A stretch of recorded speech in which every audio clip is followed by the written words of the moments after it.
Hello, everyone. Welcome to another episode of Customer Success Talks Real Challenges Experts Advise.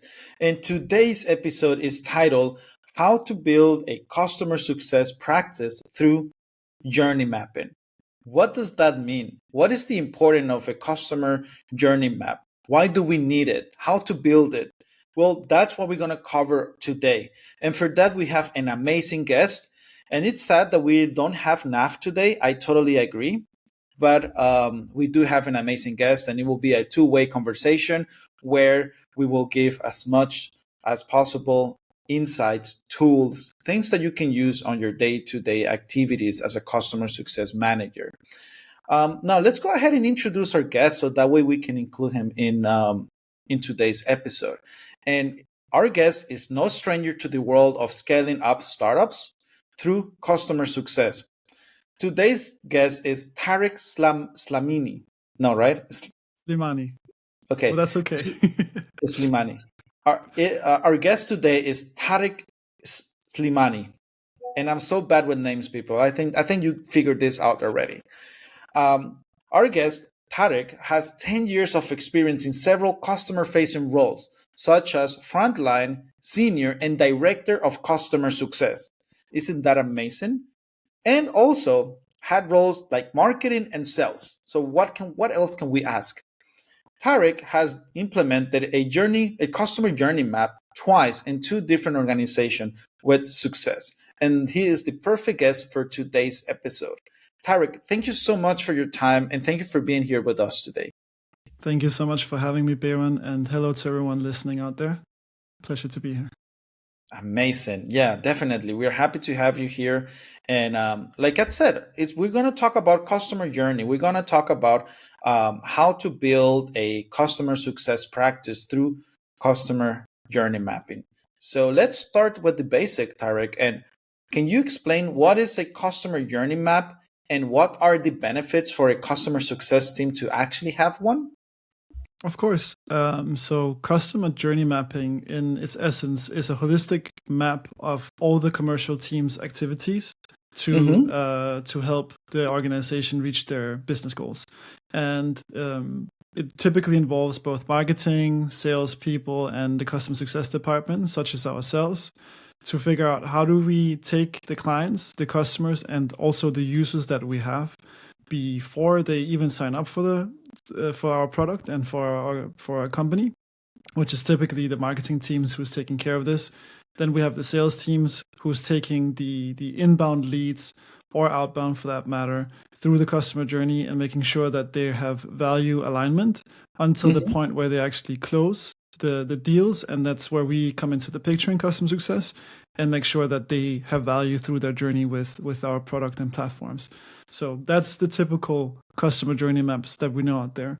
Now, on the other hand, we have more specific customer success journey mapping, which is what I would love to help share some insights on today. Customer success journey mapping is more specifically where we take our specific stage through the journey and map out how we can make sure that the users have value throughout their journey and what initiatives that we can do in every single step of the phase to ensure an appropriate experience with our platform. Amazing. So it is definitely an important tool to have in a team, right? I think that it, like what you're mentioning here, it also aligns different departments. It also helps, like, collaboration wise, understand what other people are doing, how they think. When it comes to bringing ideas, being able to work collaborated when it comes to customer journey mapping, it's a great way to do those, to have those relationships, right? It's very important. One of the things I've experienced myself is coming into early stage companies where there's this typical setup of just 1, 2, maybe 3 people doing all of the commercial activities. What happens then if you don't have a specific journey map and kind of like rules to play by is that everyone does everything, and this is normal, but it also creates a lot of inefficiency. It creates a lot of overlap in between the teams and the tasks that we're doing. A customer journey map really sets the precedence of knowing exactly what to do, when to do it, and how to do it. This goes for both marketing, sales, and customer success. So having this journey map in place really creates a lot of kind of like smooth experiences and a lot of Yeah. collaboration in between the different departments. So for me, it's an essential thing to have. And if you don't have it currently, you should definitely look into sitting down and creating a customer journey map. Yeah, and that's part of the that's the goal of today's episode as well. That's like It if is. you don't have a customer journey map, hopefully we will help you out as much as we can. We will try to cover everything that we can to give you at least the basic tools or an idea of where to start. And if you have one, well, stay with us because there's always different. There's always a possibility for you to improve your customer journey map. When I created mine, where I used to work at, I also noticed that as I was building it, I was able to understand more the customer point of view. Place yourself in their shoes to actually create that. Otherwise, it will be complicated. And as I was doing it, I was able to identify different um, challenges that they were going through that I didn't even know that existed by then. By doing that, it's like, okay, maybe this is not a challenge right now, but it could be a challenge. So let's try it out and fix it before it becomes a challenge. Exactly. Just adding to that, I think what we all want to start by is really trying to understand who is the customers. I know this is some Mm-hmm. of the things we're going to dig into, but who is the customer? What do they value? Why did they come to your platform in the first place? What problems are they trying to solve?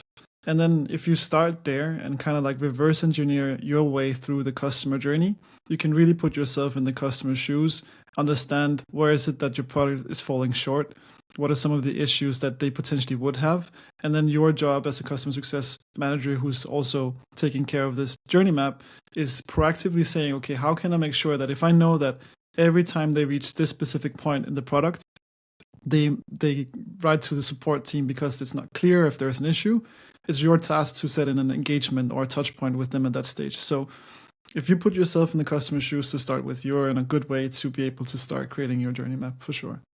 Yeah, definitely. I totally agree. I want to ask you because I noticed when I was creating mine that I needed um, some time in the company to actually understand the customer. Because if I'm a new customer success manager with, let's say, 1 month or 3 months in the position, I still need to learn a lot, and I cannot start even thinking on creating a journey map. Do you think that that's right, or can anyone start from like day number one creating a journey map? I definitely think it's extremely important to Hmm. sit down and understand your customers. I would say even for most companies, they really need to figure out who are the ICPs, which means ideal customer profiles.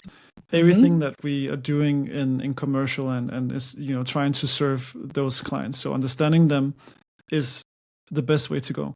But I also want to encourage anyone who's sitting with the journey map for the first time, Hmm. who hasn't done it before, not to overthink it and not having to try to get too much data or too many insights before they start. In most cases, our intuition can come along, can help us a long way of the journey. If you say, well, I think these are the 2 to 3 different profiles that we have of customers, then just imagine what are some of the initiatives that you could do to kind of cater to a good experience using your product and platform, and then start by building this journey out from scratch. Just reverse engineer it. You don't have to hold yourself back. Uh-huh. The beautiful thing is that when you've created some engagement and engagement touch points, whatever, you can measure and get feedback, and then you can understand if it's going well or not. And then you have a start. At least you started somewhere and you provided some value. If you overthink it too much, you might spend way too long, whereas the customers are probably suffering in the meantime. And at the end of it, you have over engineered it and you figure out you have to change it anyway. So I would encourage anyone who's sitting with it for the first time or second time, just get started, Hmm. measure, get feedback, and then iterate. Yeah, just go for it. Go for it. Go But for it. be Exactly. strategic, but go for it. Always Exactly. ask for feedback. And people, like what you're listening now is from someone who has done this in the past. So what I'm hearing here is that he's giving you advices on things that not to do based on his experience. Maybe Tara, you went through those challenges before, right? So you're giving I us did. like You're It coming from all the like future my to whole, tell I would us. say like my whole career was through trial and error. I started without any Yeah. experience in customer success and was thrown into it by being the first hire in the company, the startup that I worked for. I had to figure everything out. It started with even, calling customers, having no onboarding practice at all, just trying to call a customer and say, hey, I'm here to help you. You bought our product. I'm here to help you get value. And the customer just said, I'm not interested, and hung up the phone. I was like, Yeah. wait, I'm calling to help you, right? Like this is me trying to help you. And I realized I needed to set up way more structure through my interactions with these customers, send them an email first that I was going to call them. And even though I sent them an email and then called them, they ended up saying, "Oh, I saw your email. I would really love to have this onboarding call, but I don't have time right now." Which then next step was for me to implement a kind of like a booking practice, making sure that we have a date set and everything. So I've been completely green. I put my hands down in the dirt. I figured out things from scratch. Everything is through trial and error, and that's why I want to encourage anyone who's sitting out there today not knowing what to do is just try to get started, put yourself in the shoes, and then start developing your onboarding flow and phase from there, and then you'll all of a sudden be through the whole journey map Yeah, as you yeah, go along. definitely. And I mean, that's how you went from frontline customer success manager all the way to director of customer success, right? So it's a lot about opportunities as well. And It is. once one give us an opportunity, let's take it and do and let's ownership of that. And I always encourage companies, leaders to give opportunity to out there, all of us looking for opportunities. Give opportunities because there's a lot of motivation that can be definitely positive. But let's continue focusing on the customer journey map, and it's time to go to the first challenge of today's episode.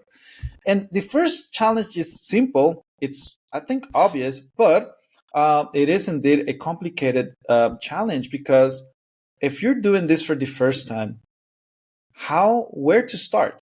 Where do we start when we say, okay, I found that we do need a customer journey map, and where to start? And I want to ask you, Tarek, based on your experience, what components do you feel that a customer success manager should have for a journey mapping? Which data, which tools should they use? Let's start with that before part of actually implementing a journey map. Where to start? Sure. I think, like we just said, the most important thing is not to overthink things, but there are some things that you can um, make sure you have. The more Mm-hmm. data, obviously, on the customers, the better. I'd say, figure out your ICPs, who are the ideal customers for you to have. And you can figure this out by looking at all of the users and their activity within the product. How do they use the product? If you see that a product manager or a designer are having the most usage on your platform, and they also are the ones who are paying the most on the product, for the product, having the most team members and so on, well, these are potentially the ICPs. So you can combine a Mm-hmm. bunch of metrics and data to figure out who are the ideal customers um, to before you start. Yeah, yeah, definitely. And nowadays, technology is here to help us and make our life easier. And there are some tools out there that they already have some templates that you can use as well, right? If you have this customer centric mindset, if you have this empathy and you're placing yourself in the customer's shoes, if you already have a time in the company, you understand how they work, you understand the ICP, the ideal customer profile, and you understand the journey that they're going through. With those templates, as you are creating, as you are doing, more ideas are going to come. And Tarek, this is not a one person job, right? This should include other departments, especially marketing, sales, product management. So being able to brainstorm about it, it will guide you. The thing is that we need someone to be the head on and the director of that. Yeah, and I would say, like, to add to your point, before that, most of these or us first time CSMs, by showing your initiative, you don't have to wait for a director to go out and show this, but align with the different teams. What is it that we're trying to solve? You need to start with the business goal in mind. Are we trying to increase our revenue by 25% this year? Then start there. every single department then needs to break down their initiatives and what they're going to do to serve the customer to get to that point. And the same thing you have to do when you're building out this customer journey. So making sure that the overall goals are aligned. You're aligning with the different departments, like who are the customers you're trying to serve, what unique your selling propositions are you going to communicate towards them to make sure you have consistency throughout the journey. This is important to have before you start, and also to align with the different departments. Yeah. And then I'd say also segmenting your customers into different segments, of course, is important. The thing is, with customer success, we have these high touch points where we call the clients, like we're on a call now. You try to walk them through how to use the platform. This is high touch point. Then you have the low touch point where you try to send through an email or a recorded video demo where you try to show them how to use the platform, for example. And then you have these initiatives that's fully automated, which could be in-app tutorials when they enter the product for the first time. It's automatically triggered and you show them. So think about, your customers and how you want to engage with them. And then let that be the basis of your segmentation and how you engage with the customers throughout the journey. So the way I approach building out customer success in the different organizations I've been a part of is by looking into the customer success journey more specifically. It's very limited how much influence I have on marketing and sales activities. Of course, the most I can do is share the insights I learned from our customers to understand like who are the most successful ones, who are the one who expands more often, and communicate that to them to get the right customers. But for me specifically, I have taken an approach that I learned from David Apple and used to kind of just dig into the customer success phases and stages, which are very typically, from my side, split up into 4 different stages. And to make this very practical and like easily understandable for you, you people listening out there, I've actually created a presentation, a template, keynote that I can share with you on how to do this more specifically. Love to share with here on the call, and we can try to go through these steps. And then hopefully this will help many of you out there in replicating the same steps that I've taken successfully before. Yeah, we can definitely do that. That's a really proactive approach. And also this presentation will be in the About section. You can always go to our YouTube channel and take a look at what we're going to present. But we will always try to keep it also clear for everyone listening. Okay. Before I head into the presentation itself and the different steps, I wanted to add to what you were saying. There is multiple ways of doing this. This is just different, different approaches. This is a more specific approach to customer success itself. I consider expansion and advocacy more of outcomes from the customer journey. And this also makes a perfect segue into me showing how I think about setting these phases up, because I tend to look at it a bit different and set them up in what's called onboarding / activation and adoption. And then I think of retention as a long stage where all the customers live. And then at the end, renewal. Renewal can be and cannot be a proactive process for many companies. But let me just try to share this presentation. Not necessarily the correct way, but I think it's a good way of viewing it. So I have these 4 stages for all of you who's watching. This is helpful for you. Those of you who are listening, go and find this presentation afterwards. You can take these steps and replicate them for yourself in your practice. But where we start is the activation stage. And how I like to look at this, setting this up, is we start by always defining a key outcome for every single phase that we have. So there needs to be a key outcome for the activation phase, the adoption phase, retention, and renewal phase. And I like to break it into timelines, desired outcomes, and then the objectives / milestones that the users need to achieve to be successful in this specific stage. So it's kind of like datafying it with objectives. As you can see here with activation, we start by having a timeline. Within the first 30 days, we would love to have the customers and users become active and on board on our platforms and products. And we then define the desired outcomes for the users. So what do they actually want to achieve during this phase? And most users want to finish we want them to finish their profile qualifications. We want them to have created their first projects. And we, of course, want them to have multiple people collaborating. This have to be aligned with their desired outcomes as well. And then we break it down into these objectives that you see on the screen. For example, a user or a customer could have created one project, invited this But are you, 5 people. Tarek, what I see here is you still are in the slide number 1. Oh, I don't know why it's not moving with you. Maybe are you you able just to? need... Yeah, Do now you this see is number 2. Yeah. Okay. Yeah. I don't know if If it's. you want to go Let me. This okay. Let me know if there's anything you can't see. But so as you see in the objectives here, we have the invited 5 people. Not folders, but people, and 50% of the users are collaborating. Then after we've set up the key outcomes and desired outcomes and so on, we look at the engagement and touch points. As I mentioned before, you have 3 different ways of structuring these touch points. You have high touch, low touch, and tech touch.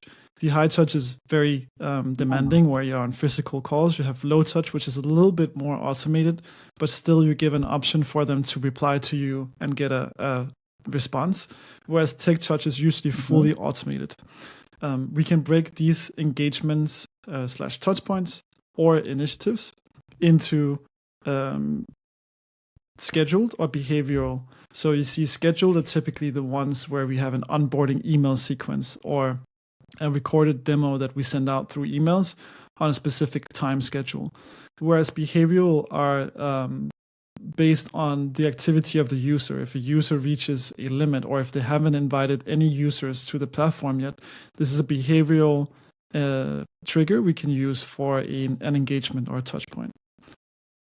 And so given an example of the 3 different segmentations for it, for example, the high touch engagement for no users invited would be to offer an advisory call, whereas the low touch engagement would be to send an automated email where the user can reply to it. And the fully automated one would be send an in-app tutorial to the user once they're in the platform with no possibility to reach out to you. Of course, you always have chat options and so on. But these are 3 different examples. To showcase how this activation journey looks like, I'm now presenting a picture of a full pipeline with multiple different stages. You can see that we have something called new business, initiate onboarding, kickoff, product demo, etc., until the user is fully activated. This might be, sorry, Tarek, but this might be complicated for people to see, just because we cannot zoom in. But of course, everyone will be able to go to the About section and go ahead and take a look at this on their end, so it's going to be easier as well. Just for you to keep that in mind. Exactly. So just explaining it quickly, I'll run through the rest of this, and then we can go back, of course, to the conversation. So the different blue boxes you can see on the screen are just the different initiatives that we have: the emails, the calls, the feedback surveys, and so on. So this is how you can break down the activation phase even further into multiple different stages where you have multiple different initiatives. And when you're looking at this from a holistic standpoint, you're kind of breaking the whole customer journey down, customer success journey down into phases and stages with your initiatives and touch points. And it really helps to create a really good experience where everything is well timed and well aligned. So if we move on, just briefly getting you an insight to this is the adoption phase. The timeline is now 30 to 90 days. We have the different desired outcomes of using the product's full capability. Most members are activated. We want to have cross-team collaboration. And some of the objectives we have here is, created 5+ projects or 90% month user activity. 8 out of 10 pro features are used by the users, the customers. So you just have to take this and adjust it to exactly your practice. What are some of the functionalities and features and usage metrics that you have on your platform that you think could be relevant for these customers? And that's exactly, again, like reverse engineer the whole journey for this. As you can see, again, with adoption, breaking it down in engagement and touch points. I'm just giving examples here on the screen for scheduled engagements and behavioral engagements. For example, a scheduled engagement could be key features that's sent through an email campaign where explaining it. It could be an email sent with product updates that's scheduled to go live to the user, webinar invites, surveys, etc. Whereas these behavioral engagements can be based on data triggers, such as when the plan limit was reached, you can send an email for the user to upgrade to the next level plan that you have. Or if there's no usage over X amount of days, you can engage them with email and phone calls or whatever. So these are a little bit more behavioral. And if we go through to retention, same setup. We go through renewal, same setup again with different outcomes and different objectives. So, this is how we break down the customer success journey. 4 different phases. You look at the objectives, the key outcomes that you want to achieve. You create a timeline. You note down the desired outcomes, and then you set up objectives. And then you make all of your engagement, all of your initiatives fit into the desired outcomes and objectives. So you make sure you lead the users towards the value that they are actually needing and what you want them to achieve. And then at the end of it, hopefully you have a very good experience created through the customer journey map. And just to give an example before I end this presentation of how complex it can get when you're doing this for a tech touch company or a setup, we have this illustration that I made. And I think this will be too difficult to see on the screen, but just showcasing you can have multiple different use cases and types of users running in parallel throughout this very complex customer journey. I would love to dig more into the depth. If people have questions, they can always reach out to me, or I can present or explain it on LinkedIn, for example. But I think this does well for explaining how do you implement this.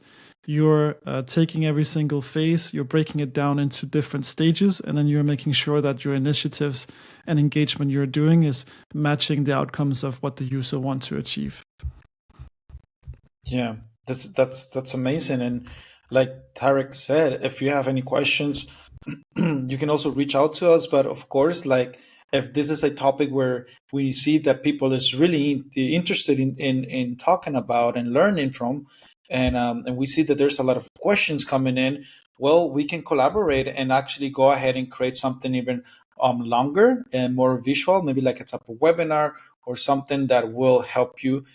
This is a podcast, or in today's episode, what we want to do is more talk about a little bit of the benefits and how it looks like, and try to give you as much as tools possible and ideas. But it's just a complicated, and it's a long-term win. A customer journey map brings a lot of benefits, but it's a slow process, and you don't have to overcomplicate it, but it will take time. And Tarek, what I'm seeing that you're doing here is that you're going beyond. You're not just creating a customer journey mapping, but you're going beyond by actually breaking down each stage with the actions that a customer success manager should do based on several goals or milestones, right? Yeah, exactly. So it's exactly what we were discussing before. We're trying to put ourselves in the customer's shoes, understanding what is it that we want them to achieve, and what is it more importantly, of course, what they want to achieve. And everything we're doing is then breaking that down into every single phase where we have activities with the client. So the onboarding phase, we're looking at what is the desired outcome for the user, the client, and for us. We want the user to be active. How can we get them to be active? And how can we break it down into objectives that they need to then reach? So, for example, like I showed before, an objective is create the first project, invite 5 users. And then what I'm doing through this framework is I'm looking at how can I break that further down into engagements and initiatives that I can then present to the user through communication that will lead them to reach those objectives. So one is sending an email with a video of how to do it. Another one could be a customer call showing them this live on a demo, or making an in-app walkthrough tutorial that they could follow, for example. So this is how we break it down, and you do that through every step of the journey. Yeah, and that's why it's how to build a customer success practice through journey mapping, right? So we're Exactly. covering basically two steps or two topics here. One is the whole journey mapping as a whole, and then going further into breaking it down per stage, and that way there will be alignment between all the customer success managers. So that way, based on this stage and based on this action, something will happen. And actually that's where playbooks can come into play, right? Where depending on the action you can try to follow a playbook. So it's just there's too much to this, but this is interesting. I think it covers it went even beyond covering the first challenge of before creating the customer journey mapping.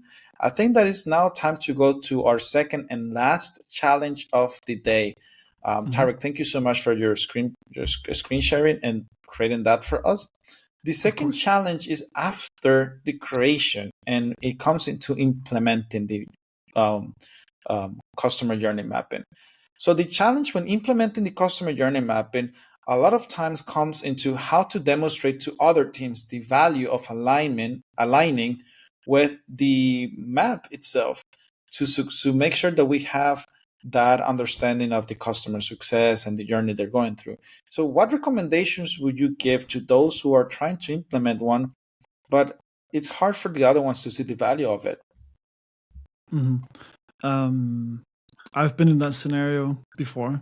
I've been a little bit ahead Yeah. of my time in the companies I've worked for, and took the initiative to just create this because I'm very visual as a person, and the best way for me to understand how we're operating with the customers is by creating a journey and visualizing it. Mhm. So I think the first recommendation I have for others to see the value, because they don't necessarily know and understand what you're doing, is to visualize how it is that you're building out this journey, why it is important, and of course, even better, quantify the impact that you're having with this. Show the numbers, show the NPS scores that you're getting for every single stage of the journey.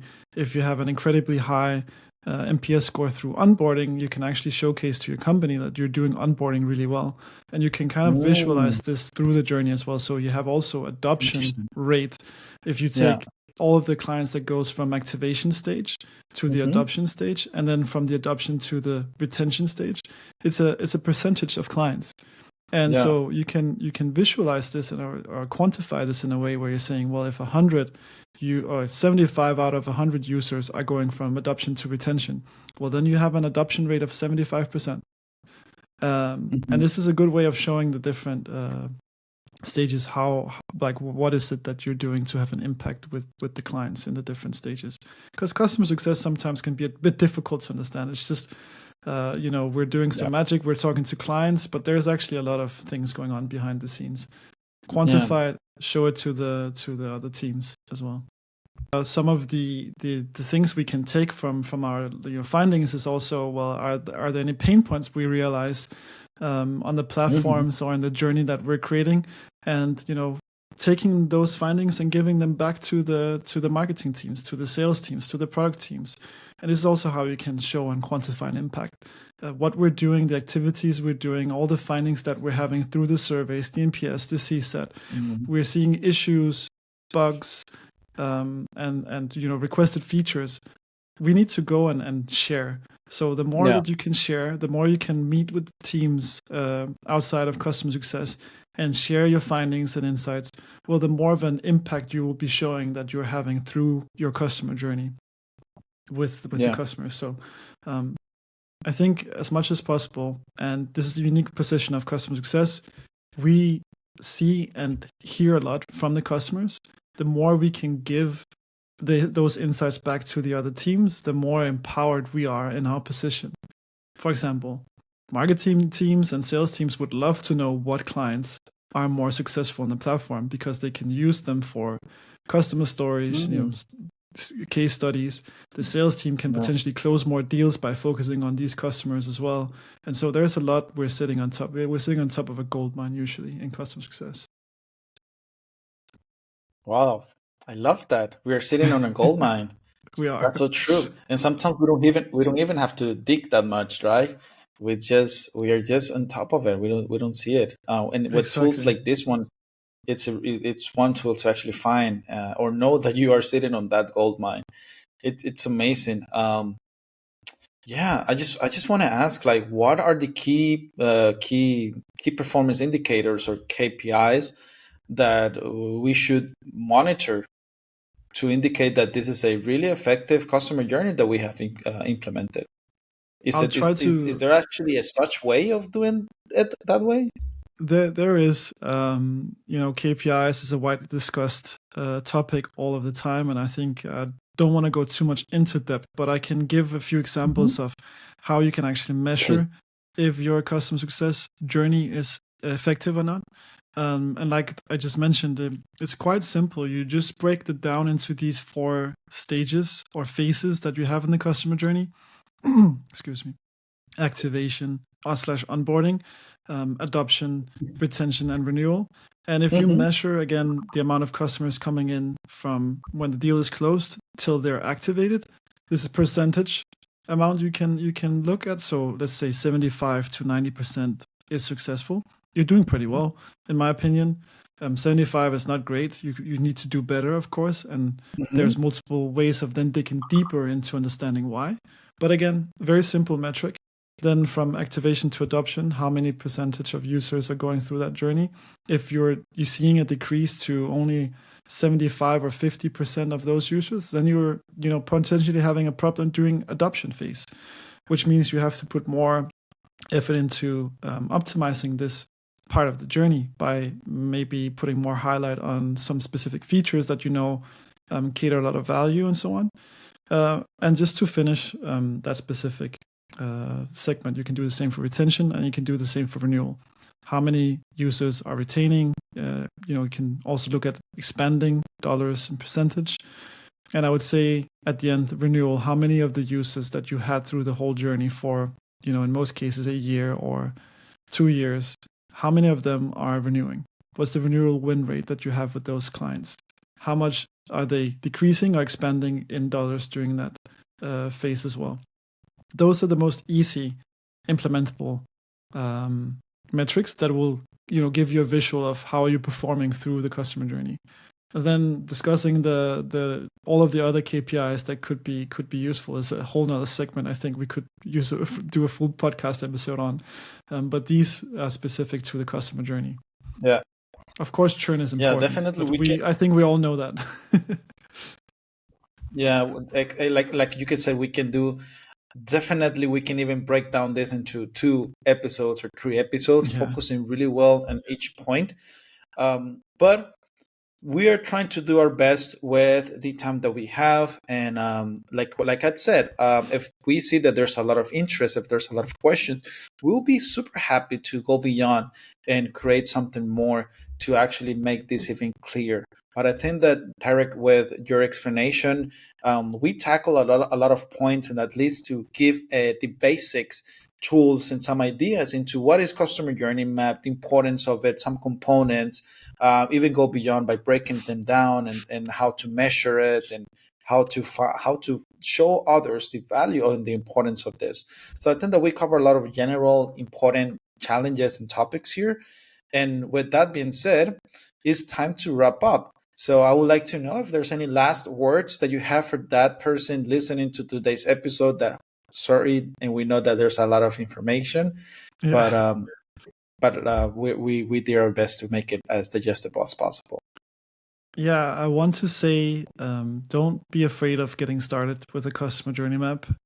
Even from, I think, my explanation today, I try to simplify it as much as possible. And these are the steps that I've taken 2 times previously to do this successfully. It's been a great help for me to visualize and understand how I can serve the customers when building this out. Yeah. Second of all, I also want to say that customer journey mapping is supposed to be a living document. It's not a one time and done document. You have to come back to this with your findings and reiterations and reiterate the customer journey. If you're building out this journey and you're learning throughout engaging with the customers that you have issues or you have potential for upsells and so on at specific points of the journey, it's really important you come back, revisit, and rebuild your initiatives to fit the new customer journey that you're trying to build. So make sure you have monthly, or even, worse, if in worse scenarios, quarterly sessions where you go back and spend a few hours looking at the customer journey and using your data and insights that you learned throughout those past few months to really sit down and try to optimize, find out new initiatives that you can do to overcome some of the challenges. And I think if you do that, start simple and then build out from there, you have a very good ground for building out your customer success practice through a customer journey map. And hey, everything is about learning. Everything is about doing, and as you do, you learned. The important thing here as well is that you have the initiative to do it. Has been a pleasure, Tarek, doing this episode with you. It has been amazing, the screen sharing and all of the tools that we're going to give in the about section. I hope that we gave a lot of really actionable ideas and tools for you to actually go ahead and get crazy with this creating your journey mapping. I hope you loved today's episode. There's more coming in customer success talks, real challenges, experts advice. And remember, let's keep growing, keep learning, and let's keep improving the world of customer success. Until next time.